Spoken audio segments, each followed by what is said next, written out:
Good morning, everybody. My name is Alex Barthet. As Ariella said, I am a board-certified construction lawyer here in Florida. And today we're going to answer the questions surrounding ways to secure your rights to get paid with personal guarantees and other things we'll talk about in a few minutes. So today we're going to talk about whether or not and the reasons to demand cash versus extending credit. We'll talk about personal guarantees, what they are, and how to use them to protect yourself. We'll talk about the cousin of the personal guarantee, the corporate guarantee.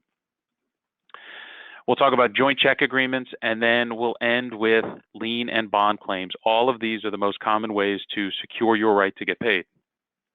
So let's get started. Cash or credit? That is the first question you need to ask yourself. Are you willing to extend credit?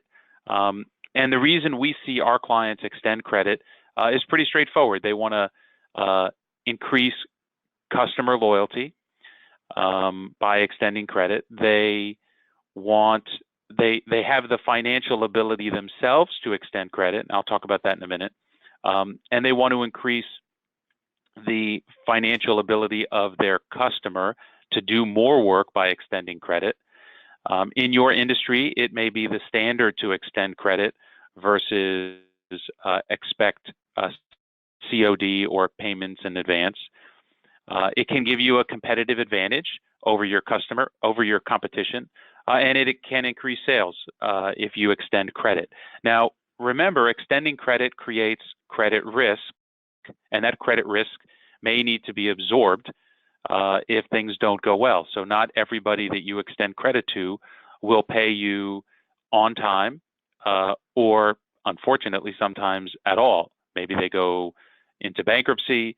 Maybe the job you have extended credit to and delivered materials to goes into bankruptcy or foreclosure. So understand, when you extend credit, you are taking a risk yourself in providing that credit to your customer. But I would tell you, at least in the industry that we're in, construction, it is very common to extend credit to your customers. The construction industry runs on credit, so not extending credit is very unusual. So let's talk about the different ways that you're going to secure your right to be paid, expecting that you're going to have to extend credit in order to do business. And the first is a personal guarantee. The next is the corporate guarantee. Then we're going to talk about the joint check agreement and construction liens and bonds. So personal guarantees, what is it? It is a written promise from a natural person to pay the debt of the business.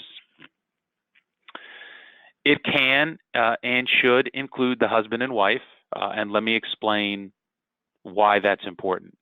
In Florida and some other states, but Florida particularly, which is known as a debtor-friendly state, the liabilities of one spouse are not the liabilities of another spouse automatically. So I'll give you an example. We have a client who is a supply house for windows and doors. They're a manufacturer. They delivered product to a project.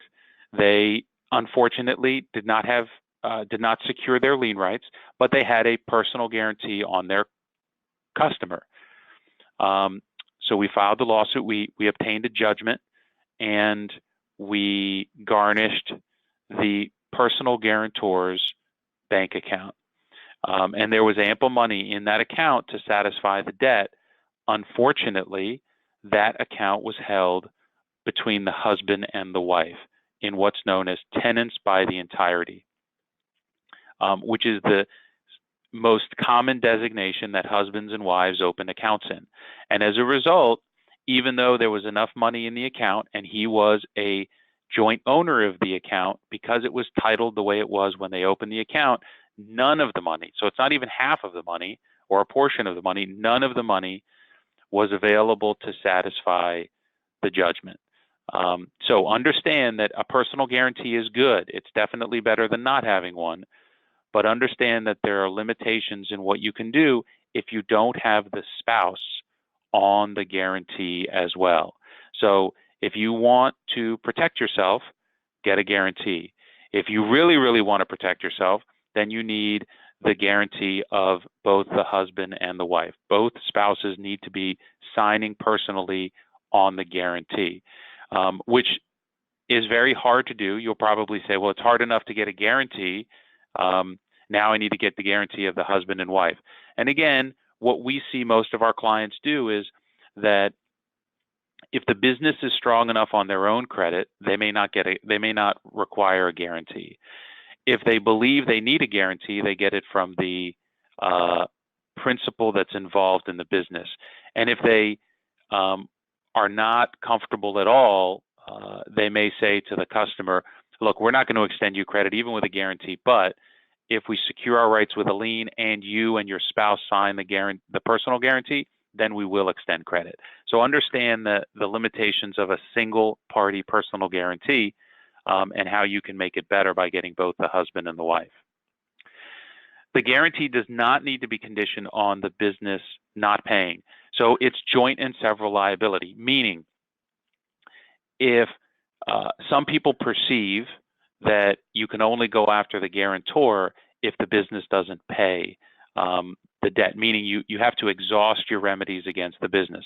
There are ways to write the personal guarantee to make it very clear that each of the parties, the company and all of the guarantors, are jointly and severally liable, meaning you could look at the business and say, you know what, we're not even going to go after the business. We're just going to go after the guarantor on the debt and sue them and pursue them directly.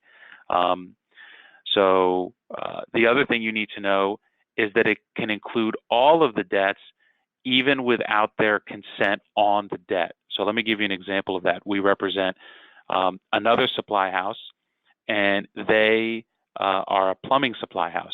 And they had a personal guarantee against the business owner. So it was the business and one of the partners. He sold his interest in the business and left the business, but he didn't remove himself from the guarantee. So the business continued to accrue debt. They couldn't pay, so we filed a lawsuit against the business and the guarantor. And he came back and he said, well, I haven't been involved in the business for a year.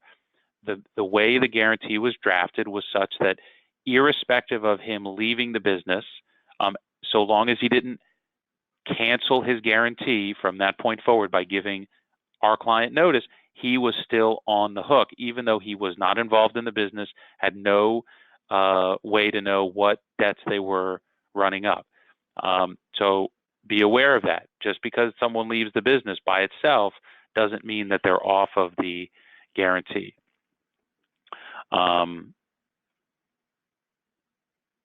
Let's talk about a corporate guarantee. It's a lot like a personal guarantee, except it's from a business, not from a person.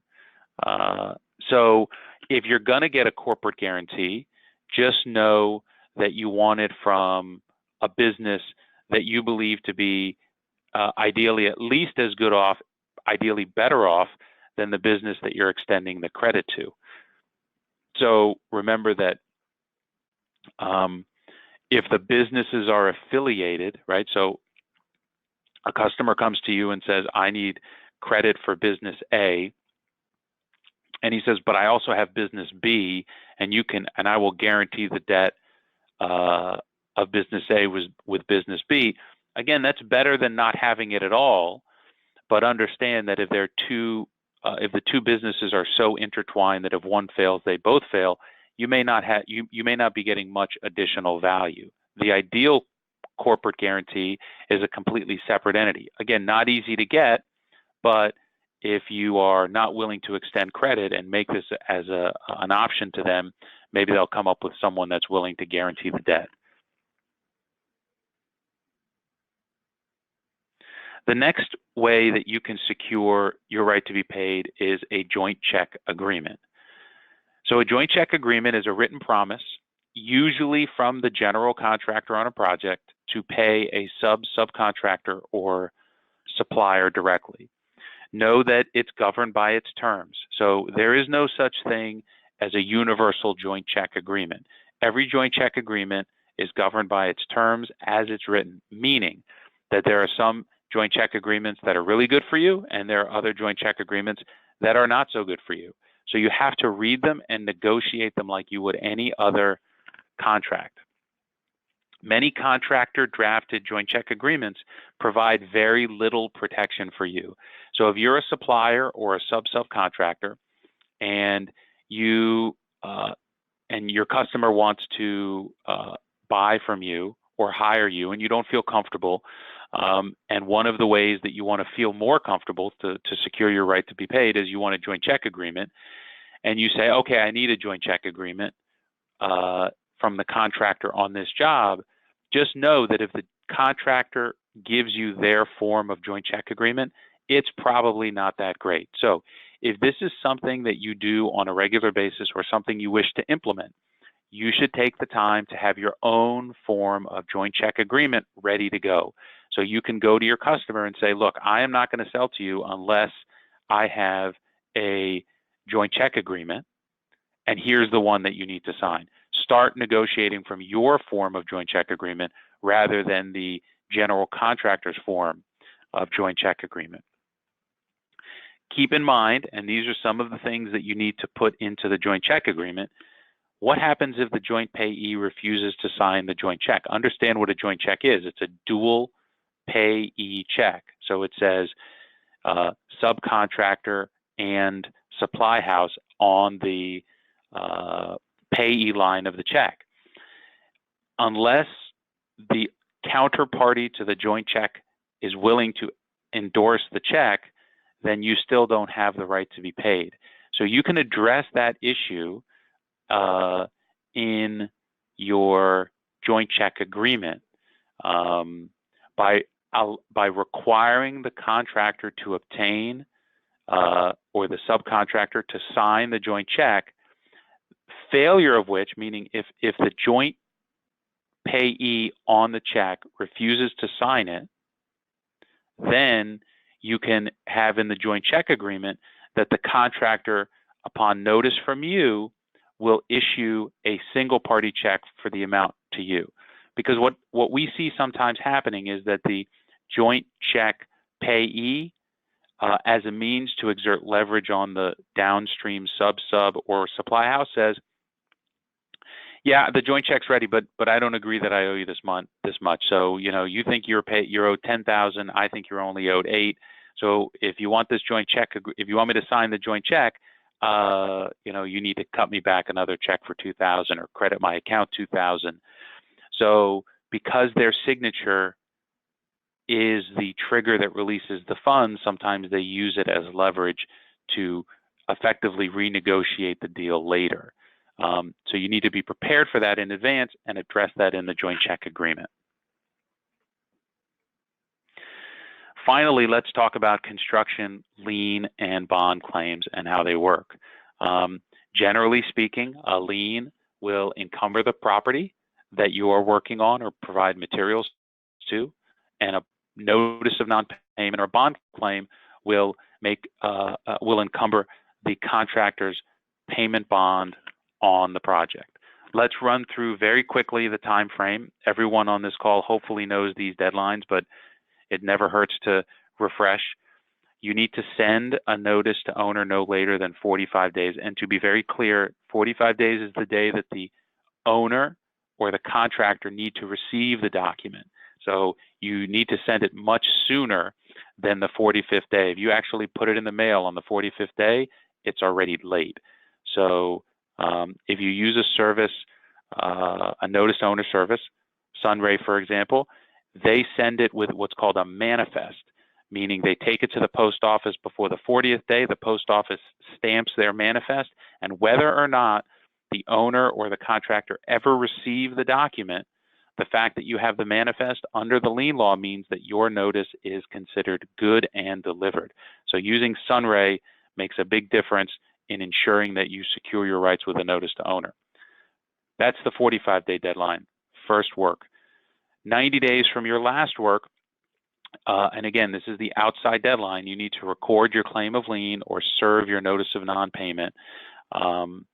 And again, this is the 90th is the absolute last day from your last work or last delivery of materials. It does not include warranty work. It does not include punch list. And my advice to you is that at about day 60 from your last work is when you really need to start seriously thinking about starting the lien or bond claim process. Don't wait till day 85. Start it at day 60 to give yourself a lot of time to get the paperwork ready, sign the documents, have them served so that we're not rushing at the last minute. And then finally, you need to file a lawsuit to foreclose on your lien within 1 year of last work, or on a bond claim within 1 year of your last work as well. So I apologize. On the lien, it's 1 year from the recording date of the claim of lien, and on a bond claim, it's 1 year from your last work, which has a potential swing of as much as 90 days. So don't forget that you shouldn't even be waiting that long, but you have a little less time to sue on a bond claim than you do on a lien claim. If you are a supply house to a subcontractor, or you are a subcontractor, make sure you look to see if the subcontractor has their own bond. Typically, we see this on larger jobs. So if you are working as a supplier or a sub to a subcontractor, they may have gotten a bond, and your rights on that bond are slightly different than on the contractor's bond, or if you have to assert a lien. I'll tell you a little story of how a client of ours has been saved because of this. Our client, a drywall supply house, failed to timely serve their notice to owner on the project. They didn't know that they missed the deadline. They kept selling to their customer, the drywall subcontractor. The debt accumulated to almost $500,000, and the drywall subcontractor disappears, goes out of business. Now, we don't have any rights on the general contractor's bond because we didn't timely serve a notice to owner. We did some digging and found out that the subcontractor had a bond. And to be more clear, Ariella and her team found that subcontractor bond for our client. And when she did, it created a whole new set of rights. Now we don't need to send a notice to owner within 45 days. We don't need to send a notice of non-payment within 90 days. All of those timeframes go out the window because we have a direct claim on this subcontractor's bond, which is considered a common law bond. So we went from having no rights and no ability to collect to Ariella finding this subcontractor bond and putting us back in the game. So now we have a direct claim on this bond, and our client will likely recover all of their money plus interest and legal fees. So if you're that far down the chain, don't forget to look to see if a job has a subcontractor bond. And finally, know that SubGuard is not any protection for you as a subcontractor, subcontractor, or supply house. SubGuard protects the owner and the contractor. It does not protect you. So if you are working on a job with SubGuard and the contractor doesn't have a bond, then just know that your rights are on the lien that you may assert on the property. SubGuard does not protect you. That's a common misconception. SubGuard is an insurance product to protect the owner and the contractor in case a subcontractor can't finish the job. It is not like a payment bond on the job. So don't be fooled.